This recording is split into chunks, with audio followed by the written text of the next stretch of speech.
Hello, listeners. This is Lee Price. This is Will Ford from Football 365. And you're listening smartly to At the Bridge Pod, a Chelsea FC podcast, although I would describe it as the Chelsea FC podcast. Magical from Eden Hazard.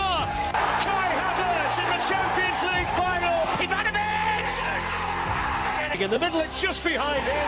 But it's tapped in by Hakim Ziyech. Matic with the ball driver. Matic takes the net off. It's time for another episode of At the Bridge Pod, your number one Chelsea FC podcast. Coming up on this episode. So we didn't win the possession battle this time, but we did create more big chances. 2 versus 1 against Real Madrid.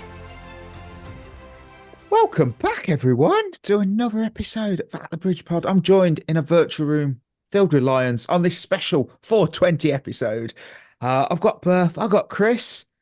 It's the Friday show on a Friday. Of course, the question, what are you looking forward to this weekend? I'm actually playing in a charity football game on Saturday, which will be pretty cool.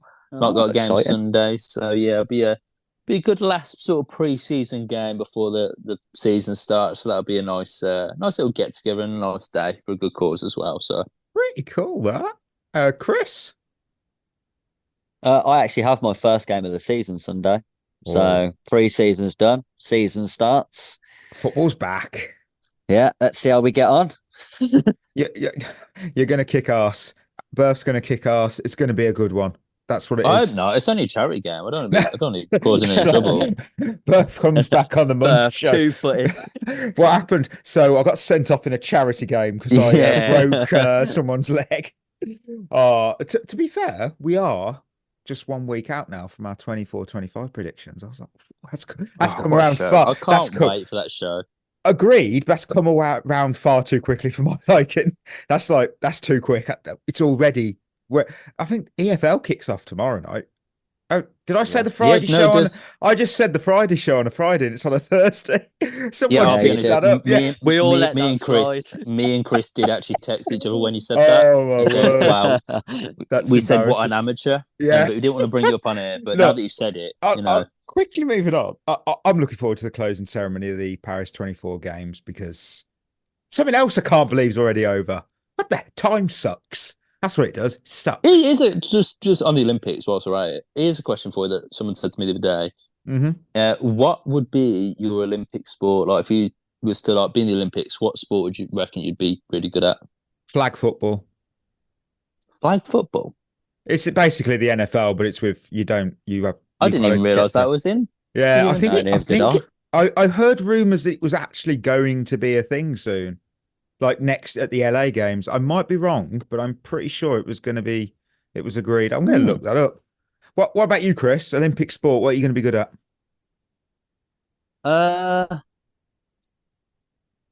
So I've always been pretty fast. So 100, 200 meters.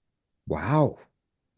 Big shot. Big competition there as well. Very confident that. I'm assuming you mean if we trained and that for it, not just now. If you could just rock up now and do it. That'd be good. That's even better.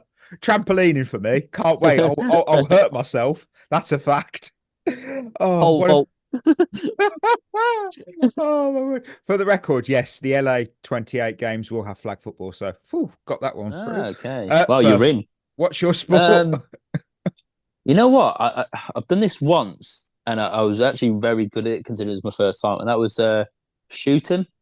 Now, obviously, in a non-violent way, by the way. Of course. Put that one in there.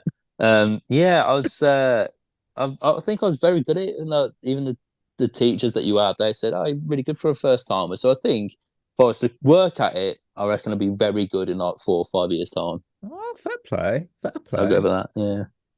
Oh man, I'll tell you one thing. Talking of the Olympics, while we're on that, I am looking forward to Saturday's gold medal match between Brazil and the USA. My allegiance should be with Emma Hayes, but I want Marta to win the Olympic gold.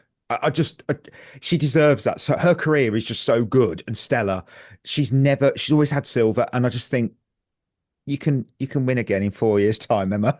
You can wait. I don't know. I mean, she got sent off in the group stage as well. So the fact that Marta's actually back, she should not be rusty. She should be ready, raring to go.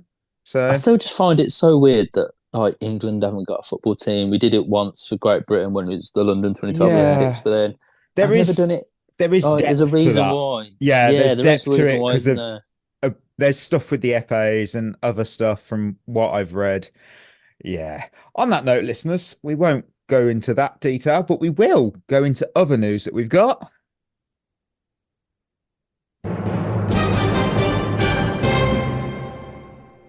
Let's check out that elevator of Chelsea news. Alfie Gilchrist has joined Sheffield United on a season-long loan.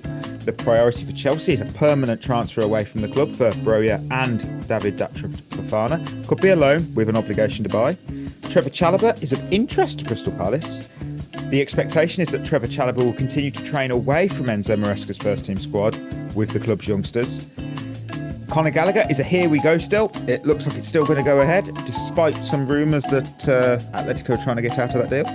Ben Chilwell's wages and price tag are a stumbling block for a potential sale, but Chelsea will consider selling him for the right price amid doubts about his suitability for Maresca's style of play. And finally, you all know this. At a dinner with his players, Mikel Arteta secretly hired a team of pickpockets. And at the end of the meal, he stood up and asked his players to empty their pockets. A number of players were missing valuable items. No information on what they were, but it was to teach his squad the importance of being alert at all times. Remember, everyone, always do a full sweep of your bedroom before going to sleep, because Arteta might be under the bed.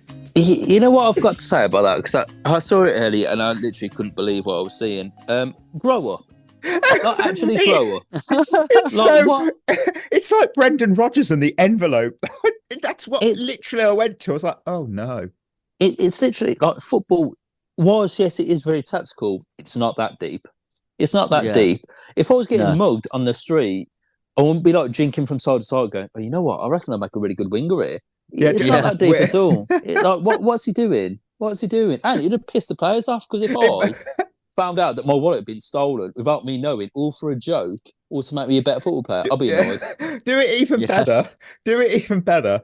Maresca, here's an idea for you. Change all the locks on every player's house. So when they get home, they're like, I can't get in. That was to teach you to always check your shoulder, check over your shoulder. You haven't been doing that in the pre-season. Got to do it. No, what you should do is get a cannon, bring up a cannon towards their houses and literally start firing stuff. And like, right, you got to save these. This is how you defend. Well, is there anything from the news that we have signed Samu and Omorodion apparently that's done but anything particular? I thought I'd throw that in, and considering I've put it in the episode title, someone's going to go, didn't say it, but anything particular? I've got a rant lined up, by the way. Chris, you're a striker here. I've not really seen much of Omorodion. I can't even say his name properly. I'm going to call him Samu. Chris, what do you think of him? Because I've not really seen much of him. I haven't really seen a lot of him either. And let's be honest, no one else, because no one watches Deportivo Alaves. Whoa. So sorry Alaves. Yeah, sorry, Alaves fans. That was out of line, that was. But they don't, do they? Let's be fair. No Chelsea fan last season was like, oh, do you know what? I'd love to watch a bit of La Liga. Do you know what team I'm going to follow?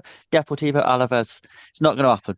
So I haven't seen a lot of him. He's got good physical characteristics, which everyone seems to assume that means he's going to be a success, because apparently that's all you need. It's just another meh signing. It's just another signing that sums up this transfer window for me. It's a player. He doesn't overly excite you. He might turn out to be great. He might turn out to be shit. But at the minute, he's probably overpriced.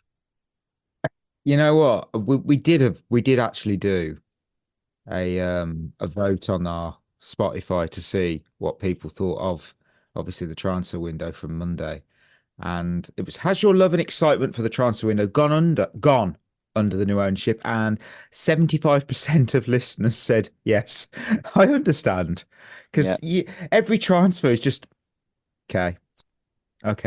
We signed another player today, didn't we? The Boca Juniors defender, and he's gone back on loan. I was just like, okay. But this is the thing that's what's so annoying. They're all players that could be really good, could be in the massive word there, could. Could. I don't want a player that could be good in 3-4 years because that time it could be too late. We could be fucking in the championship for all I know. I want a player that's very, very good now. You know what it is? Yeah. Go on. It's every signing we've made this summer aren't bad players, but That's fair. they're normally your squad filler players. They're the ones that you get at the end of a window when you think, oh, there's a little bit of a gap in the squad there. We'll sign him. Well, there's a bit of a gap there. We'll sign him. We need 3 or 4 players to fill the squad out. We'll get these guys. You know, the Tosin from Fulham on a free squad player. Dewsbury Hall, squad player. This young striker, squad player. But they're our marquee signings, and that's the problem. It's not like they are the squad fillers, and we're waiting for our three marquee signings to come in. No, this is it. That's all you're getting. You're getting squad players, and that's all you're getting. Yeah, because what's also sorry to interrupt, Marky, but what's also annoying about that, on to Chris's point, is that these players that Chris just mentioned, like Tosin, and Dewsbury Hall, whilst yes, they're good players, and they are good players, I'm not going to knock them at all. They're replacements essentially for Chalobah, who's going to be going, Gallagher is going, and let's face it, Chalobah and Gallagher are both better players than those two that we're bringing in at the moment. Yes, I think that. Well, considering how Trevor finished the season, you're right. Exactly, yeah. He's more valuable. And he likes the club. Training away from that I know that social media is social media. You say one thing about Cobham graduates and you get all sorts of nice comments referred back to you. But look, I mean, you're right. Look at the transfers we brought in. We've got Tosin, Mark Dewey, Caleb Wiley, Renato Vega, Aaron Anselmino, Amari Kellerman, Philip Jorgensen, and Dewsbury Hall. At the start of this window, if I'd have said, would any of them improve the squad? You're going to go, no. I mean, best thing I like Jorgensen, but it's not hard to beat Sanchez. Yeah. The thing is, like, you are right. If somebody gave you that list, and everyone's being honest, if someone gave you that list at the end of last season and said, this is who you're going to sign this summer, you would have had to have Googled half of them to know who they were. That's fair. Yeah, look, the one so player, they're not exciting, are they? I'll give credit. Look at the signings from a couple of years back. We obviously got Koulibaly. I was really excited for him. I even said on this show he'd be. And I was. I was like, he will replace Rudiger, and we will forget Rudiger was we had to replace. He'll fit straight in. Wow, what a take! That's and Cole Palmer. Cole Palmer last summer. No one expected that he'd do that. No one. No. So you never know. One of these players we signed could be. We don't know. You don't know, but I think Cole Palmer is a rare. It's he's a unicorn, isn't he? Yeah, he's a unicorn. He's 1 in a million. You're not going to replicate what he's done. No one's going to come to this squad and score 22 goals and get 11 assists in the Premier League season. He's a star. It's cliche, but he's a star boy. Exactly. That's so hard to get. That's so few and far between. That these players have been brought in. Okay, they're not going to replicate what Cole Palmer's done or have an impact like Cole Palmer's had on this team. That's fair. I do have a hot take, a quick fire take. I do one. We're a week away from the Premier League season. Chelsea are the only club without a front shirt sponsor. Again, back-to-back seasons this has occurred, despite it never happening before in our history as a Premier League club. And it's known that our owners are a bit hesitant to enter a long-term sponsorship deal while the club are obviously outside the Champions League, because future participation could lead to, obviously, the more lucrative offers. 1 week to go. Look, are you telling me you have fun with the books with PSR, and yet you can't cook up a sponsorship deal that grows over time in revenue if the club, say, secure that Champions League football? So, it's, I don't know, say it's 20 million. It's a stupid number. I'm just throwing it out there. 20 million this year. If we get in the Champions League, it's 40 million. You get the idea. Obviously, it would be bigger numbers than that. One of our owners, remember this, one of our owners actually said we were terribly well managed on the football, sporting and promotional sides. Are you sure you meant to say that in the past tense? Because it kind of feels like the present to me. How are we still in this situation again? Again? Well, it's not a good look, is it? Let's be fair. I get. I've had people say on obviously Twitter saying, "Well, we're trying to get the best deal." Yeah, but this isn't something we were like, "Oh gosh, we need a new shirt sponsor." But yeah. I understand that they are trying to get the best deal, and that is great. However, you're not really hearing of loads of people battling it out to get the signature, are you? Nope. You know what I mean? There's not loads of different companies linked with this could be Chelsea's shirt sponsor, but oh no, they're not willing to pay enough. Oh no, it could be these, but oh, they're not willing to pay. We've heard of nobody. So No. it's concerning that maybe we're just not very popular anymore. It's a worry. It's just surreal that we're still in this situation. I thought it was going to be sorted. I mean, the only thing I could think of is how about look, every week we just print one of Mudrik's Instagram quotes on the front of the shirt. He always comes out with something. It'd be fun. I don't know. So I think we said the same last year though, when we had the whole exactly the same situation before Infinite Athlete. If you can't find one, put a charity on there. Do something. Yeah, something. I mean, don't just let us go into the season looking like we're wearing a Sunday League top. No, well, I mean, I know fans have said it's nice to have a shirt about, and that I totally get it. I'm not going to knock that. Yeah, I can see your point, but we kind of need one because we're talking about PSR and all that. Realistically, kind of need a sponsor. Kind of brings in money, It's one to think about. So, time for the match report, and I'm doing something new for these. It's sponsored by Times. When you've been out all week, busy, working hard, securing the coin. Only certain man know what I'm talking about when it comes to securing the coin. You just feel like you've earned it. You feel like you deserve it.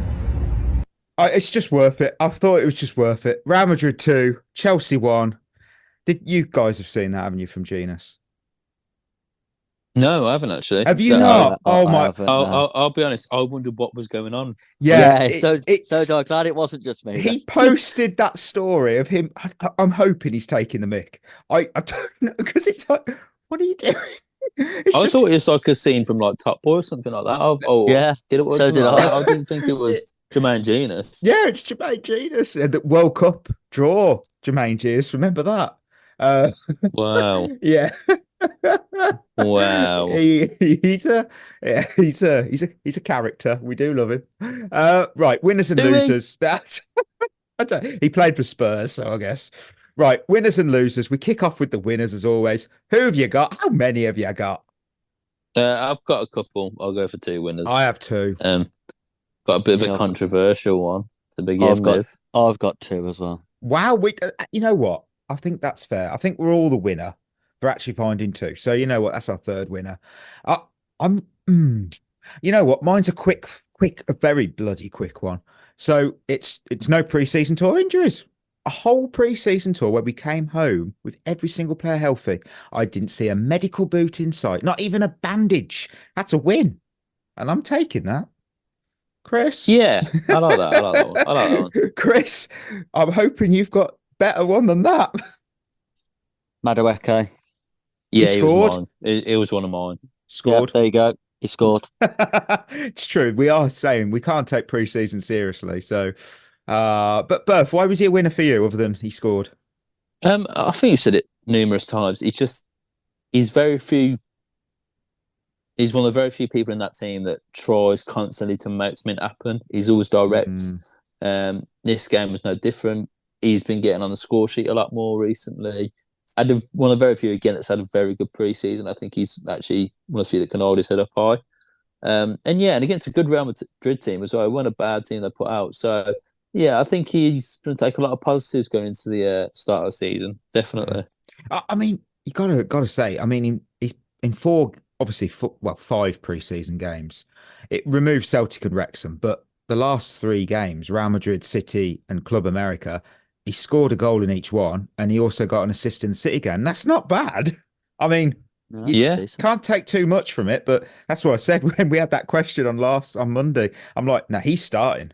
He's got to start against City next week because he's the most informed player in the squad. Yeah. No, I agree. Chris, who's your second winner? I've got Raheem Sterling. Okay.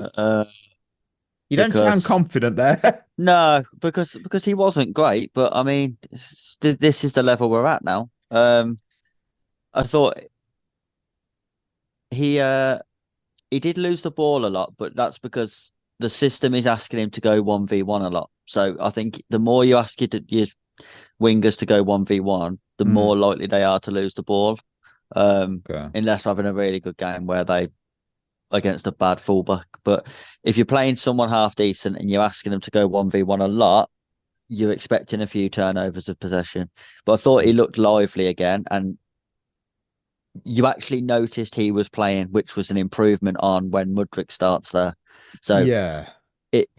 He did sort of show that he is the best option for that side that we have at the moment. That's a fair point. I mean, I'll go for my I've been really lazy. I've put quickfire winners because I did kind of struggle to find anything particular as a second winner. So I just sort of combined all the positive thoughts I actually had into like a little paragraph. I saw that we created a lot of high quality chances lately in all the games, especially since Club America, I'd say. And I've noticed the passing tempo's increased. So it's we've had multiple, haven't we, possession based systems. We've had Potter, we had Sarri. I feel we're a bit more got more tempo there, and we're at least looking for a forward pass instead of a sideways one. And the other one was Gusto's adaptation into being the inverted fullback. It's not bad. We went 2-0 down, and as a whole, we did react. So that's about it. I struggled. Like I said, some people are going to listen and go, none of that's true. I'm like, I was struggling. I had to help myself. Like, yeah, that's positive, I guess. Yeah, Berth, who's your controversial one? Oh no. Enzo Fernandez.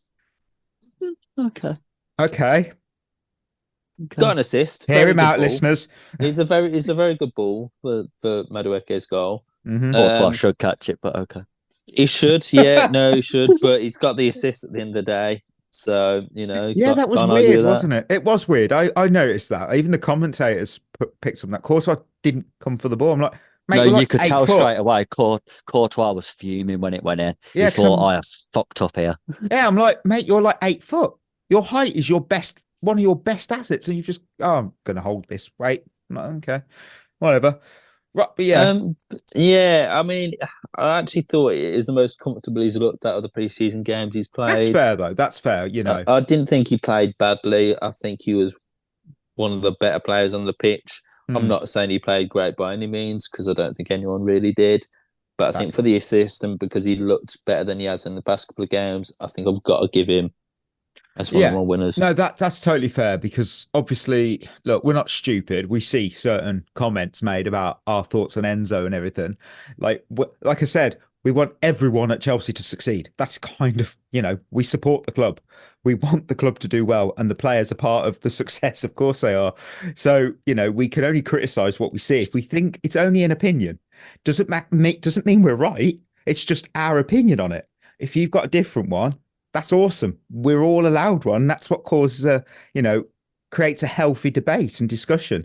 There is never any agenda or any hate towards any particular player. And I feel that sometimes just social media in general seems to be like an echo chamber, and it's one opinion means that's the fact. And it's not, is it? Let's be honest.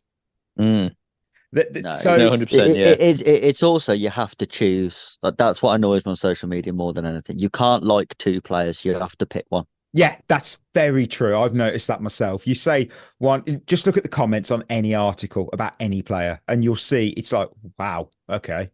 So losers, I found 3. Of course I found 3. I mean, it wasn't hard, but did we all find 3? Yeah, I got 3. Which is a shock. I've narrowed it down to 3. That's fair. That's fair, Chris. I'm not even going to not joke. This one's my first one was Benoit Badiashile and friends, because I stick to the 3x3 rules with some leeway. But because first, I'm annoyed now, because I thought, and Chris, you were great. The Fofana point and shout, I thought that was going to be the worst defending I could see from a Chelsea player on this tour. But that second goal was preventable. Badiashile tracked the ball. He did well there. Fair play. And it rolls right past him into the net. He didn't even make an attempt to clear it. No. And I know people are screaming, maybe, I don't know, this is pre-season. Yeah, but it didn't require much effort to make the tackle to stop it.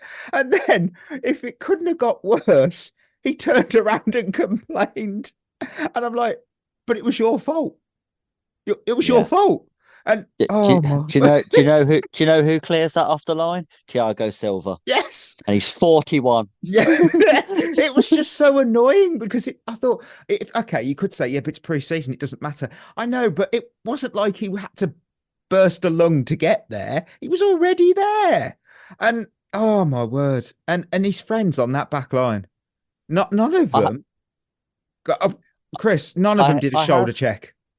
No, I have seen some people saying that to defend him. What you was just saying, like, maybe he was thinking, it's only pre-season.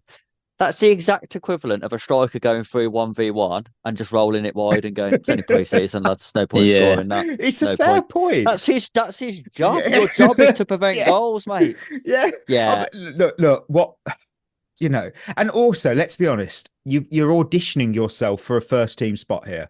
Because I wouldn't say our back three is set in stone. It could be anyone. It really could be anybody. We don't know. We don't know what's going through Maresca's mind. And, would that lack of effort, will it change? I don't know. The thing I was saying earlier, though, none of them were doing shoulder checks to see if an opposition player was behind them. No, were they making a run behind me? I don't know. I mean, I don't know. Are all the players sleeping in crap hotels and waking up with stiff necks because they just do not look behind them? At the high line is another story. I didn't even bother to go into that because it just annoyed the shit out of me, that did. However, though, no one looked behind. I just cannot believe I was watching players. I've got an answer for that. I've got an answer for that, and I'll tell you why they weren't checking behind them. Because for the most part, they was already chasing after them. Yeah. Yeah. But Vinny Jr. was incredible. And it was only pre-season. But he was taking it seriously. And for someone who, no one reminded him, mate, it's only pre-season, you don't need to bother. Nah, watch me. Fair play to him. But I'm going to go Berth. Berth, who's one of your losers? This might be a little bit harsh, but I feel like I've got, only because I've seen some stats during the week, which is kind of like annoying me watching this game. I'm going to give it to Jorgensen. Right. Oh my. I'm sorry. I'm so sorry. Because I actually feel like he should have done better with that goal. And whilst Badiashile definitely should have cleared it, I still think Jorgensen should not have gone down so early. And I think he should have made himself bigger. And he made it easy. I think, was it Diaz who scored the goal? Yeah. Yeah. Yeah, he made it easier for Diaz to get a shot away and get that ball towards the goal. I think a better keeper, well, not a better keeper because I haven't really seen much of him, but I think even Sanchez, I think, is actually quite good at making himself big and not diving in like that. I think they just prevented him from having a shot, or at least would have got something to it. I think Jorgensen goes down way too easily. And I think he was at fault for that goal. So he's a loser for me. That's fair. Yeah. I'm not going to knock that opinion. I can understand it wasn't the best. It wasn't the best. Chris, loser. Well, I'll just continue to pile on, really. I've just got the defence in general, not just in this game, but in pre-season. Number of goals we're conceding is unacceptable. It's only pre-season. Yes, there has been individual errors in that, which as a coach is difficult to do anything about. I thought this game in particular, though, wasn't individual errors. It was a tactical choice. Why we not only conceding the goals, but the chances that we conceded as well. Teams are finding it far too easy to get chances against us. I don't think the players are working hard enough. I think for the first goal, have you all seen Colwell's recovery? Should we call it a run? Colwell's recovery walk. The ball gets played in behind on the halfway line, and he literally walks back. He's playing centre back, and he's walking back. Yeah. I don't think the defenders look arsed about conceding a goal. It's like, meh, who cares? I don't think they've got that Rudiger thing. I don't know if you saw in this game later on we had a chance and Rudiger made a block and the Real Madrid players were celebrating it. Because, yes, it's only pre-season, but they take pride in the fact that we don't concede goals. And I don't think our defenders have that. That's fair. I mean, I think as well, there was some tracking. Actually, that's just reminded me. It is a positive, so no one can say I don't give them. Enzo was trying to coach Mudryk at one point.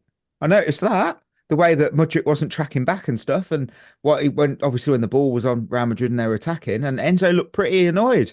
I think we're all quite annoyed. So there's a positive. There you go. Can't say I didn't compliment Enzo. Enzo had like Berth said, he set up a goal. It was fine, and I'm not going to knock him. I can't put him as a loser because it was fine. However, my second loser, it's not Fernandez. It's an Enzo. It's Maresca. Did anyone else? Yeah, he's on mine too. On mine as well. Yeah, he's on mine. Yeah. Yeah. I mean, can I just say before we carry on? Can I just say, please? I think in the last 4 games he's been a loser for at least one of us 3 times. Yeah, that's not a great start, is it? I've had him twice. I've had him twice already. I don't know if this is my first. Someone's keeping count. I hope. Is it you, listener? Let us know. Because that'd be quite interesting. Who won the most and who was a loser the most? Maresca's a loser on my list because just for the pressure he's now under already. And look, we haven't played a competitive game yet. However, you can sense worry. I sense worry. Inter at home this weekend is important for squad and fan morale, I feel. It is pre-season, but damn, it feels important to me. I don't think a pre-season game is ever a must-win. No, not at all. I kind of want to see a performance, though, considering I feel like we need to sit, and especially at the bridge, I feel like the fans need to be like, you know what? Okay. Because I don't know. That's why he was a loser for me, because I just feel that there's a bit of pressure now unnecessarily. Yeah, I've got the same reasons, to be fair. I can't really disagree with that. I think you've got it absolutely spot on. Yeah. Chris, help me out here. It's only pre-season. Yeah. To be honest with you, I'm fed up of hearing that too. Do you know what? The only people who say that are the ones who lose every week in pre-season. You never get you never get a team winning all their pre-season games. It's only pre-season. No, he's a loser for me because I do think we look decent on the ball. I think we are creating chances. Yeah. But the players don't look fit. Players don't look ready. But more importantly, I don't know whether it's the players don't respect him, but they certainly, I don't think, fear him as a manager. Ooh. Because there is no way under certain managers who have that sort of aura about them, your Mourinho types, your Klopps, your Peps, even your Artetas to a degree. There's no way Levi Colwell's walking back there on the halfway line when he's a defender for the first goal.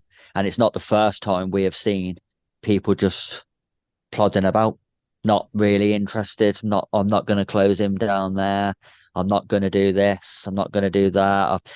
Should I track back? Probably, but can I be bothered? No. So I'm not going to bother.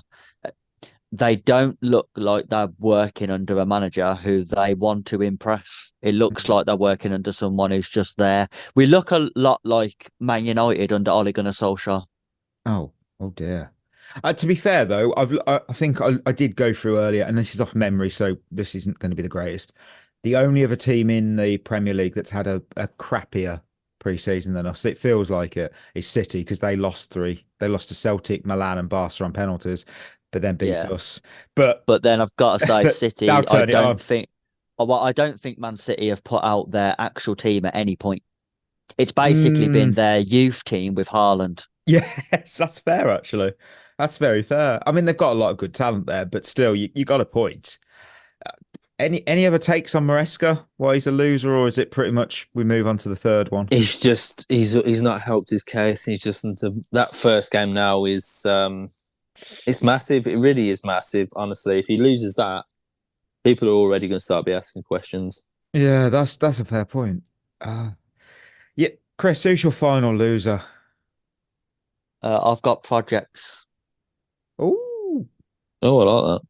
because it's another one. It's another little buzzword that's being thrown around football now that actually doesn't exist.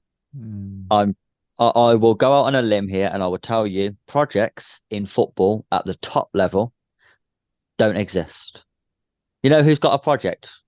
Wrexham, trying to get promoted. They've got a project. Do you know who don't have projects? Big clubs. Real Big clubs Madrid. don't have projects.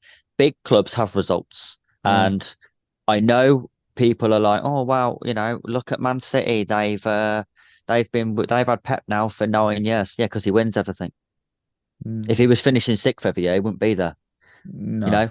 Same with Liverpool. Jurgen Klopp came in and instantly they improved. They got better year after year after year. So he stayed. Arteta's sort of the exception that proves the rule for me because he came in and Arsenal didn't actually improve that much. They finished very similar to where they'd been, but Arsenal stuck with him and it turned out in the end. But outside of him, you say that though, they haven't won anything other than an FA exactly, Cup, which is his first season. Exactly, they've won nothing. Managers. And what annoys me is people keep telling you that, oh, well, to implement a style of play takes time and we need to be patient and it might take till November or December or January until we see us actually being able to play how Maresca wants. Bullshit. Good managers come in and they do it straight away. Unai Emery took over Villa. They was in a relegation battle. He got them mid-table that season and then finished fourth with Villa. I do agree to some extent, but I also disagree as well. Because I think I said it last week. I think, yes, you are right. The best managers will get teams playing straight away how they want to. Like a Sarri, when he came in, Sarri did. Mourinho's done it. Conte's done it. Ancelotti's done it. But what I will say is they had experienced world-class players. We have not got the experience or quality in the squad to get a project going straight away. It's just impossible. No manager could do that. We can make a slight improvement, but there's no way instantly we're going to be right up there. There just is no way. No, I think you're right because I actually don't think our squad's top 4 quality. I think that's the main issue. Isn't. Right? No, it isn't. Is it? But I think what people... if you look at the second half of the season under Poch, right, and I don't want people to misconstrue this. I wasn't a massive Poch fan either. I don't think he's a very good manager either. But you can only work off the facts of the situation. And in the second half of last season, the one thing he got this squad to do was learn how not to lose. We didn't. In the second half of the season, I think we lost 3 games in the league. From game week 20 to 38. We lost 3 games, I think. We didn't play well in all of those games, but we got results. We didn't always have to play well to either win or not lose. You look at the team now and they look like they don't know how to do anything but lose. The style is great, but he's completely took away that ability to not lose games because we're losing games right, left and centre. Yes, it's only pre-season, but it becomes a habit. And people think that it won't have an effect on morale. Of course it will. These players now are under pressure as well. And I just think keep constant talk about projects. And if we wait long enough, it'll come good. Why is that? Why is that a guarantee? There is no guarantee with a player that the longer he plays, the better he gets. That's just not true. That is true. And it's the same with managers. I use the Solskjaer thing again. He was at Man United for what, 3-4 seasons? Every year they kept telling you, stick with him, it'll get better. Stick with him, it'll get better. Never did. It just stayed the same.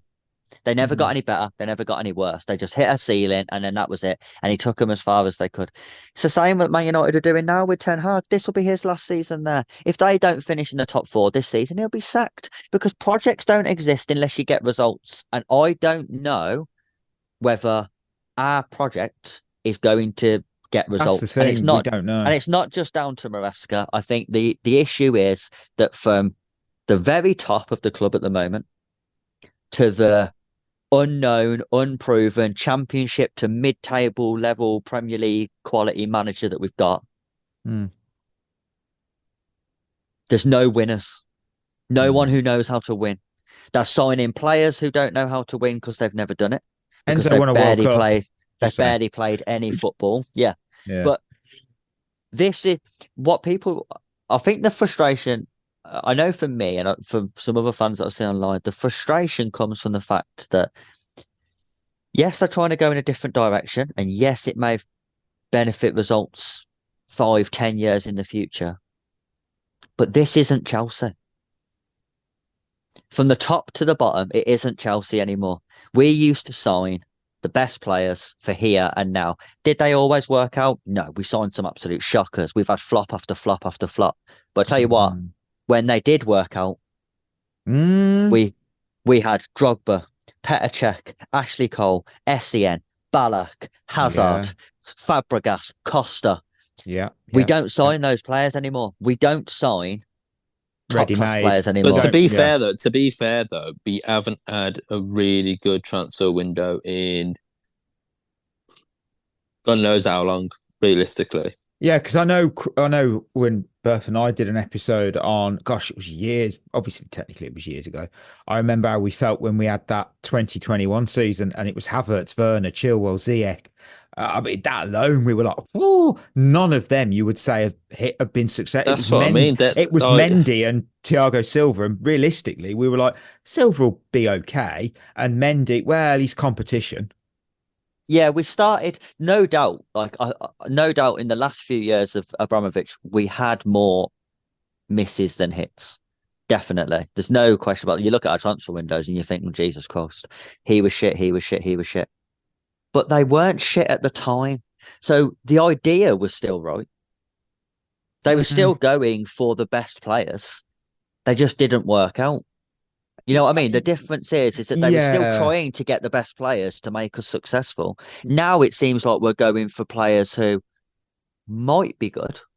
Like the sort of ones who we don't have to pay Brighton 100 million because we got them first. That's true. Great in theory, but I think we're doing it too much. We're doing it. Every single signing is one of those players. It's like we can joke about Chris's spot on there. We can joke like Bakayoko. Everyone will go, oh, no, look at him at Monaco. He was one of the best in the league. And he was great in the Champions League. Look at his Champions League performances for Monaco that season before he joined us. Of course you'd sign him. Yeah. Simple. The thing is about signing young players, especially, is that when it comes off, it is fantastic and it's an unbelievable piece. Of transfer business, really. I mean, we said Cole Palmer earlier.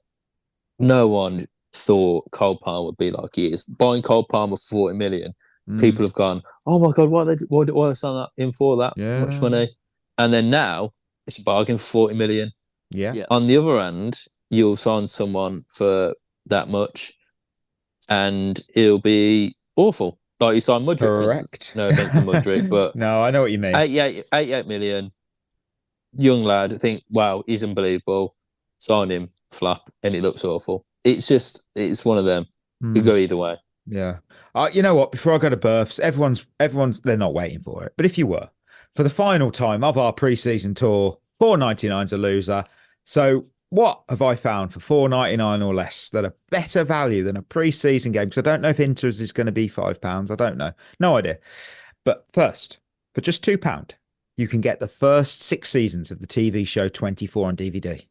101 hours of content there. 101 hours. Come on, just saying. That's not bad. It's DVD. It's standard definition. But hey, you will notice we're very spoilt with HD, I must admit. However, second, I found an adhesive full hipster beard for just $4.99, which is actually quite expensive. So I just thought, look, if you cannot grow a beard, don't worry. Get this, stick it on your face, done.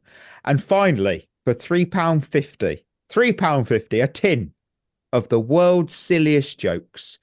However, there is no confirmation if it's just photos of every Chelsea signing under the Clear Lake ownership. Can't confirm that. That was good. Yeah, I'm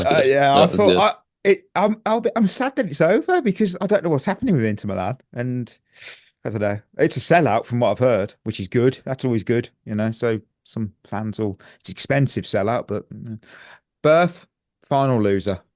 My last one, it's a bit of an anticlimax again, but I'm going to give it to Levi Colwell. Just because I think he was probably the worst of the defenders. I think he just looked so half-assed would be a good word to describe what he was like. That's just second gear all the way through.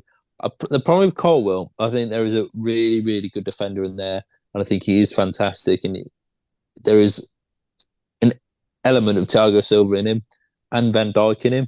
The problem is, I only ever see Levi Colwell in second gear, and that is a problem for me. I only ever Chris alluded to it earlier. I only ever see our defenders in second gear. There's no drive, there's no intensity. That's what I miss from Rudiger. Rudiger had that craziness about him, that unpredictability, that sort of desire. I don't see that from any of our centre backs now, and that's a concern, a real big concern.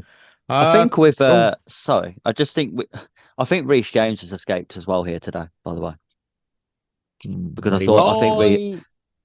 think Reece James had a poor. I think he's had a poor pre-season.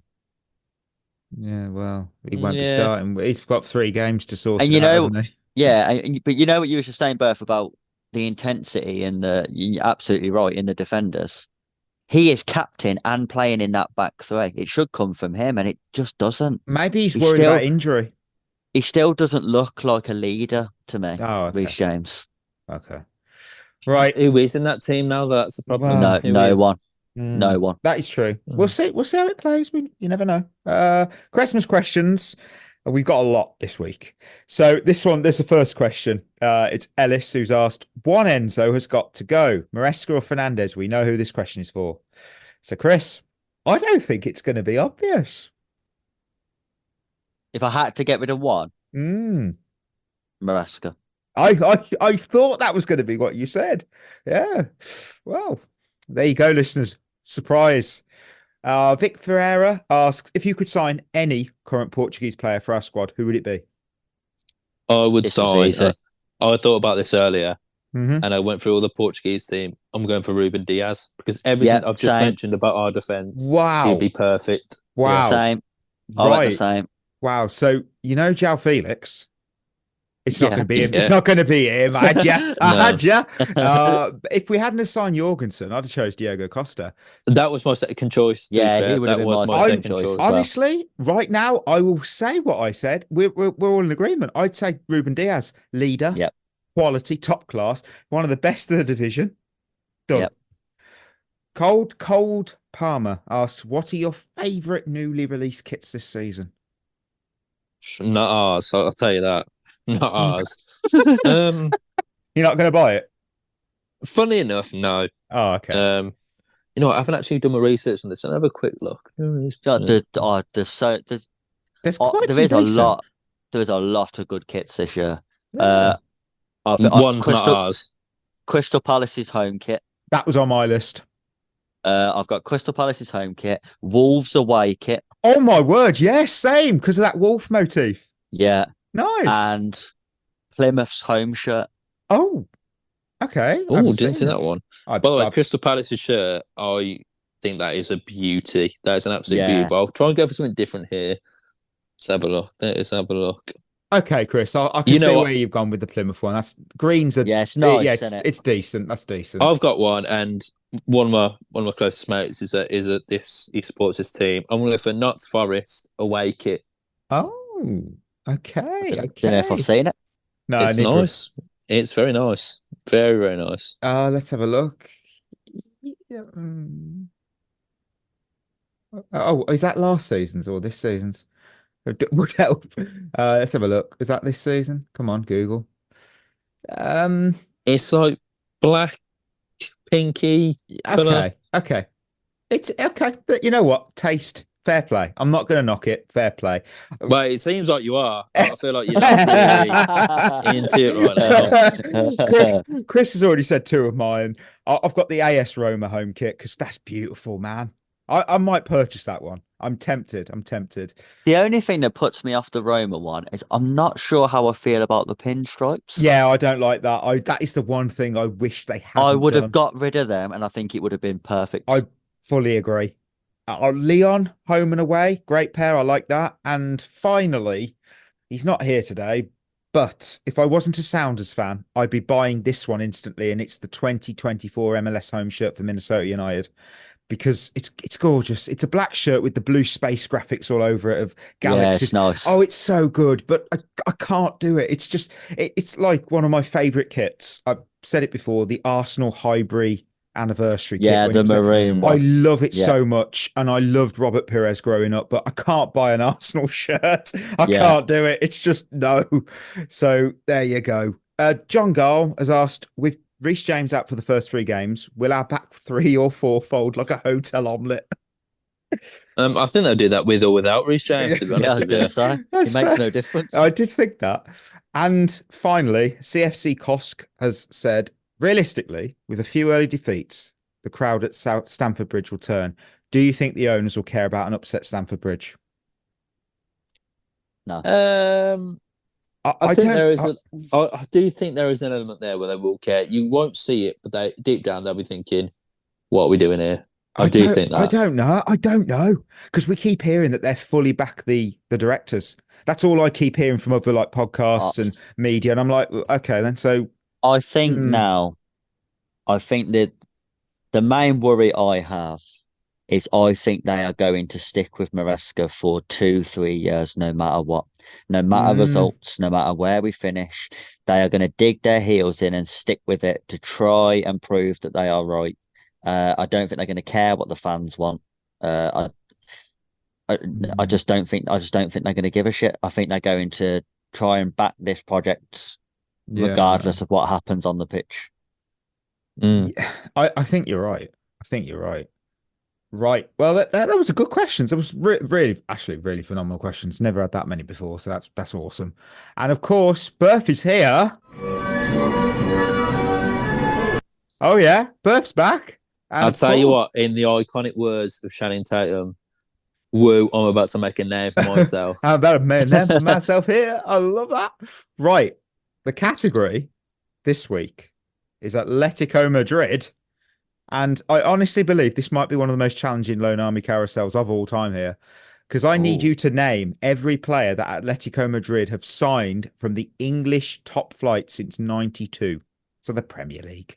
Loan deals also count. Gallagher is not on this list. It's not official, so it doesn't count. So there are 19 names here. And I'm going to go, because you're the first man back. You're the first man back. I don't know what I meant. Berth, name a player, please. Kieran Trippier. 2019 from Spurs. Diego Costa. From Chelsea in 2018. This is going to be a massive risk here, I would say. Did you say loans count or not? Yeah, they do. They count. Matt Doherty,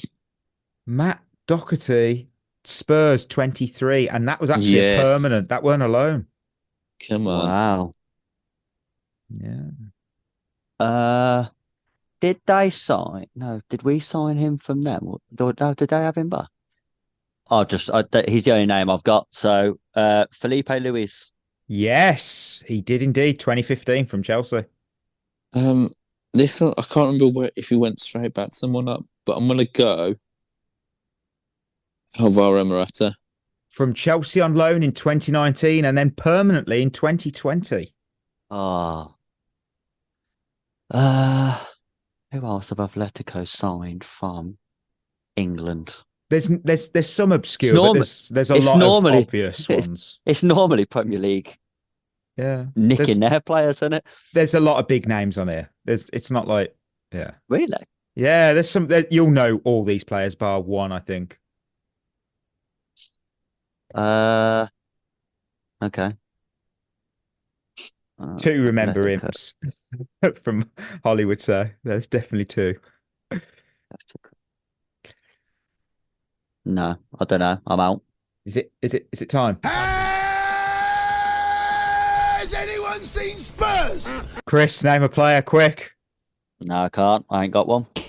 Oh, Berth, do you want to have some fun, or have you out yourself? I've got one more, and I'm not too sure about it, but I think he went to Atletico after this team. I went for Lucas Torreira.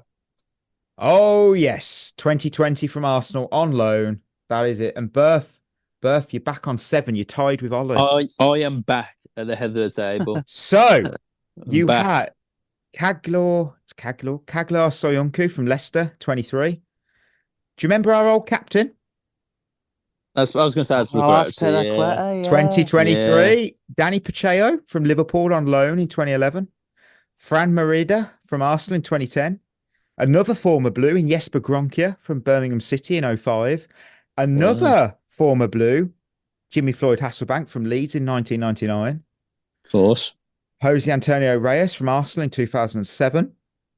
Juninho Paulista from Borough in 1997. Luis Garcia, the ghost goal scorer himself from Liverpool in 07. Another former Blue, Mateo Kesman in Chelsea 05. Paulo Futre from West Ham in 97, which I had no idea before doing this quiz, that legend played for West Ham.